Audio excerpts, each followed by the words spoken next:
அனைத்திந்திய அண்ணா திராவிட முன்னேற்றக் கழகத்தின் தலைமையில் தமிழக வெற்றிக் கழகத்தின் கூட்டணி அமைக்கப் போவதை ஸ்டாலின் அவர்களே சட்டசபையில் பேசியிருப்பது திமுகவின் தோல்வி பயத்தை வெளிப்படுத்தும் விதமாகவே மாறிவிட்டது.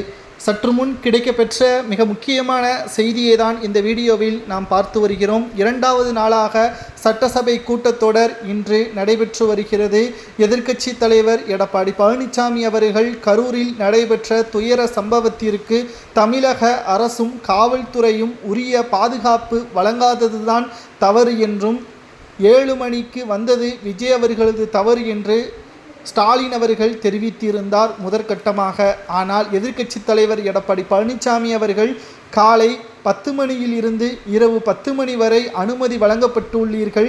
அந்த முழுமையான நேரம் வரை நீங்கள் பாதுகாப்பு வழங்குவது உங்களது கடமைதான்.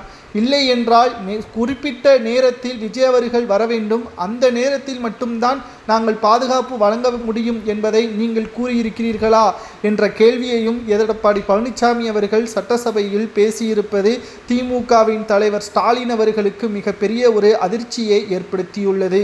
மேலும் உடனடியாக மருத்துவர்கள் எப்படி அரசு மருத்துவமனைக்கு வந்தார்கள் என்ற பல்வேறு கேள்விகளையும் இனி சிபிஐ துறையினர் விசாரணையை நடத்துவார்கள் என்று எடப்பாடி கேட்ட உடனே தற்பொழுது ஸ்டாலின் அவர்கள் அதிர்ச்சியடைந்து நீங்கள் கூட்டணிக்கு வரப்போகின்ற தாவேகாவிற்கு ஆதரவாக இப்பொழுது கேள்விகளை எழுப்புகிறீர்கள் என்று ஸ்டாலின் அவர்கள் எடப்பாடியை பார்த்து கூறியுள்ளார்.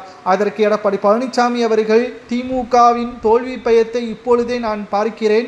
இது தாவேகா கூட்டணிக்கு வர வேண்டும் என்று நான் கூறவில்லை, தமிழக மக்களுக்காக கூறியுள்ளேன் என்றும் தமிழக மக்கள் உங்களுக்கு ஓட்டுக்களை செலுத்தி முதல்வராக பொறுப்பேற்று இருக்கிறார்கள். அதில் அதிமுகவின் தொண்டர்கள், திமுகவின் தொண்டர்கள், பாஜகவின் தொண்டர்கள் என்று பார்க்காமல் அனைவரையும் தமிழக மக்களாக பார்த்துதான் நீங்கள் உரிய பாதுகாப்பை வழங்க வேண்டும். இல்லை என்றால் அது மிகப்பெரிய சுயநலமாக மாறிவிடும். நீங்கள் வருகின்ற பொழுது 1000 போலீஸை வரவழைத்து பாதுகாப்பு வழங்குகிறீர்கள் என்றால் உங்களது உயிர் எவ்வளவு முக்கியம் என்பது போல்தான் மற்றவர்களது உயிரையும் நீங்கள் பேணி பாதுகாக்க வேண்டும். அதற்காகத்தான் உங்களுக்கு அதிகாரம் வழங்கியுள்ளோம் என்று எடப்பாடி கேட்ட ஒவ்வொரு கேள்விகளையும் ஸ்டாலின் அவர்களால் பதில் கூற முடியாமல் திணறியுள்ளார். தற்பொழுது சட்டசபையிலேயே தமிழக வெற்றிக் கழகம் அதிமுகவின் தலைமையை ஏற்கும் என்று எடப்பாடி மறைமுகமாகவே பேசியிருப்பது தற்பொழுது தமிழக அரசியல் வரலாற்றில் 2026 சட்டசபை தேர்தலில் மிகப்பெரிய அளவிலான மாற்றத்தை எதிர்நோக்கி காத்து கொண்டிருக்கும். 2011இல் திமுக எதிர்க்கட்சி அந்தஸ்தை இழந்தது போல் 2026லும் மாறுமா என்பதை பொதுமக்களாகிய உங்களது கருத்துக்களை கமெண்ட் வாயிலாக கூறுங்கள். சட்டசபையில் எடப்பாடி பேசியது சரியா தவறா என்பதையும் கமெண்ட் வாயிலாக கூறுங்கள்.